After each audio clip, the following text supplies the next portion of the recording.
We must restore integrity and the rule of law at our borders. We will stop the drugs from pouring into our country and poisoning our youth. My administration has answered the pleas of the American people for immigration enforcement and border security. We want all Americans to succeed, but that can't happen in an environment of lawless chaos. President Trump talking tough on immigration as Iraq is now reportedly being removed from the list of the 7 countries on his travel ban. Yeah, with a new immigration executive order expected later this week, what can we expect? Constitutional attorney Chris Gober is here to weigh in on this. What do you expect to see this week, Chris? Well, I think we're going to see 2 key changes in the executive order. The first is we're going to see an executive order that makes clear that it applies only to individuals who have never stepped foot on U.S. soil, and distinguish and say that it does not apply to either green card holders or to illegal immigrants who are even here illegally. That was a major problem that the Ninth Circuit found when they lifted the travel ban, and I think you'll see, number one, that fix. And you'll also see a removal of any reference to religious preferences or any other issues that a lot of detractors criticize the initial executive order for. You also said that it comes down to carving out anyone who has what you call due process rights. And what do you mean by that? Right. So due process in the Constitution in this context, it basically comes down to this. Who has the right to challenge whether it's their removal from their country or their entry into the United States? Who has the right to challenge that government's decision in court? And that is key here, because people who have never stepped foot onto U.S. soil and have no connection to this country, they don't have due process rights under our country, and they don't have the right to sue and challenge the travel ban.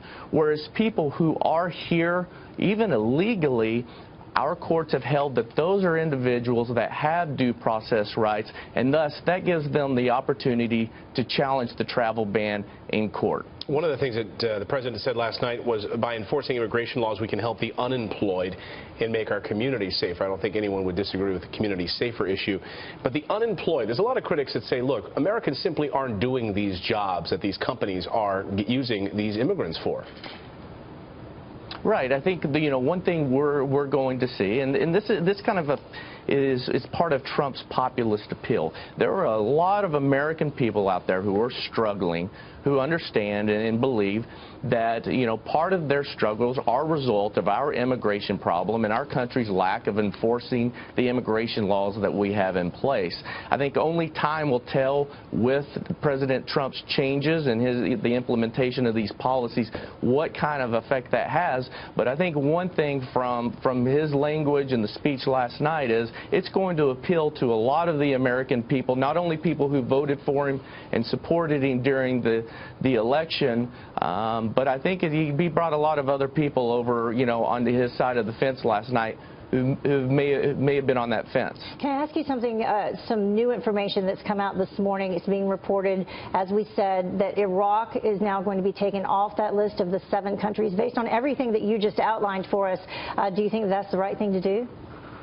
Well, I think that, obviously the United States and our military has some intelligence and probably seeing some facts of what, the types of individuals who are coming over from Iraq, what their vetting processes are. I mean, keep in mind, a lot of the countries who were focused in this original travel ban, and it will be in the new executive order as well, a large problem that the president is trying to address is their deficiencies in their own vetting process of individuals who are coming over and immigrating into the United States.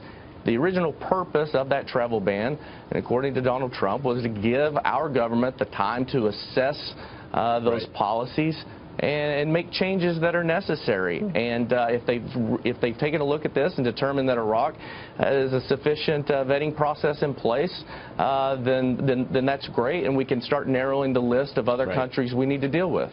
Chris, great to see you this morning. Thanks so much for your analysis. All right. We appreciate it. Thank you for having me.